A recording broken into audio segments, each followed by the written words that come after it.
Shabbat Shalom, everyone. It's good to see so many familiar faces and even the unfamiliar faces here at Temple Israel. And of course, for all of our family and friends online as well. Thank you, Ken or Kathy and Rabbi Brown down in Florida for offering me this opportunity to share a little bit about this week's portion called Yitro. So first, I'll just give you a synopsis of what happened this week, and then I'll share my thoughts about how that connects to our lives. So Yitro is Moses' father-in-law. And once they reunite, Moses tells him everything that happened in last week's episode. Thank you for laughing. Okay. God, as you know, God helps redeem the Israelites from taking them out of Egypt. He helps them escape Pharaoh. He helps them walk through the split sea. And he gives them manna from heaven as sustenance. And then helps them defeat Amalek, the enemy tribe that tries to destroy the Jewish people. And Yitro was just so excited and happy for Moses and the Jewish people. And then later on, Yitro observes Moses just trying to be the judge for all the Israelites and says, hey, maybe you want to delegate. And so that's a whole new system of leadership that Moses takes on, inspired by Yitro. And then the children of Israel make camp at Mount Sinai, and they hear the covenant from God, and they say, all that God has spoken we will do. And then they prepare again to hear the word of God at Sinai, and God reveals the Ten Commandments. And he does that directly to the people of Israel. And then after that, they kind of freak out a little bit. And they say, hey, Moses, will you do me a favor? Will you just be our intermediary? And he's like, sure, got it. That's the basic gist of this week's Parsha. Okay. So you may have heard in Jewish tradition that the rabbis, the ancient rabbis, imagine that that every generation was there at Sinai. That everyone ever born or ever will be born who was Jewish or who becomes Jewish was there at Sinai. This sort of mystical idea that that's how important revelation of Torah was for us as the Jewish people.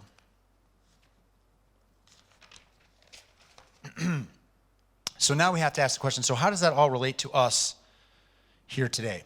So every year, Rabbi Brown chooses a scholar or rabbi that guides us through Torah if you come to Torah study on Shabbat mornings. Some of my Torah study buddies are here tonight. So this year is Martin Buber, and he was a Jewish philosopher born in Austria and then eventually moved to Israel. And Martin Buber is most widely known for his essay, I and Thou, and which was written almost 100 years ago in 1923. And the concept of I and Thou is really about relationships. The I and Thou is I and you. Like, how are we in relationship in a meaningful way that's connecting with one another? It's a holistic approach, deep approach, versus I-it is a relationship that is much more tactical and transactional. And there's nothing wrong with that. Those are just two different perspectives. So the book that we're reading alongside the Torah portion is a book called A Year with Martin Buber by Rabbi Dennis Ross, which captures not only Buber's thoughts, but Rabbi Ross's interpretations of these ideas as well. So since the rabbis interpret that we were all there at Sinai, Buber interprets this, that's like whenever we're in really deep connection with one another, that's a moment of being at Sinai. That there's a little bit of holiness, that we're bringing God into that equation. And Rabbi Ross continues that, quote, each one of our unique kindred conversations is made of the same spiritual substance as our collective time with God at Sinai. So Ross and Buber, in many ways, are not necessarily taking Torah taking it literally, but they're just taking it seriously. And it has less to do with exactly what happened and whether you can prove it versus how we're interpreting it and what does it mean for us. So part of what they're saying, is how I see it, is that life happens to us, good and bad, and it's what we do with it that counts. So a joyous thing happens, we get married. But what's more important than the wedding is how we navigate and lift up that marriage through its time.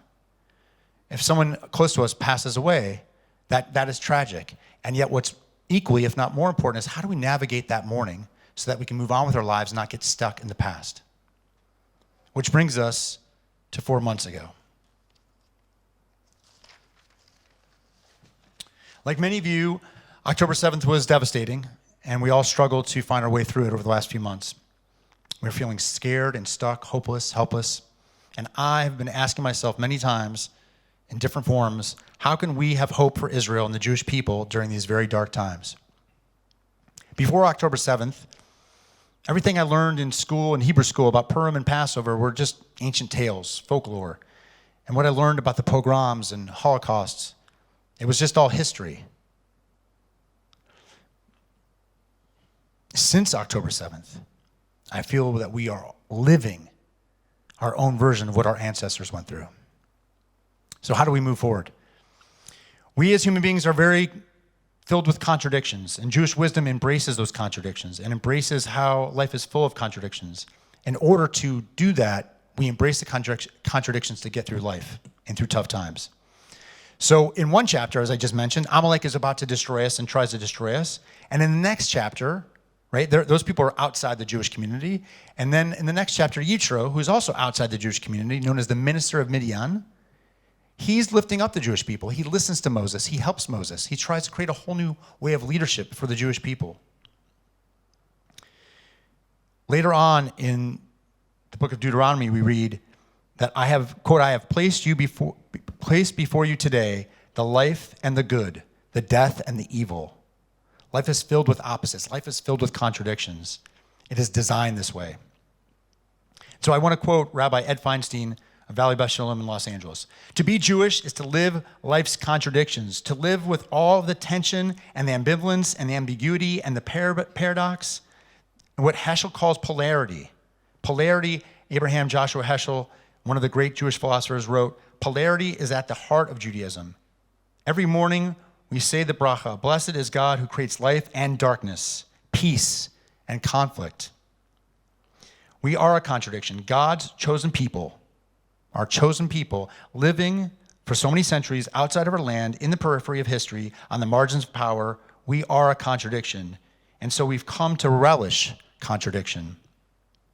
To be a Jew is to live in the world as it is, but to dream of the world as it could be.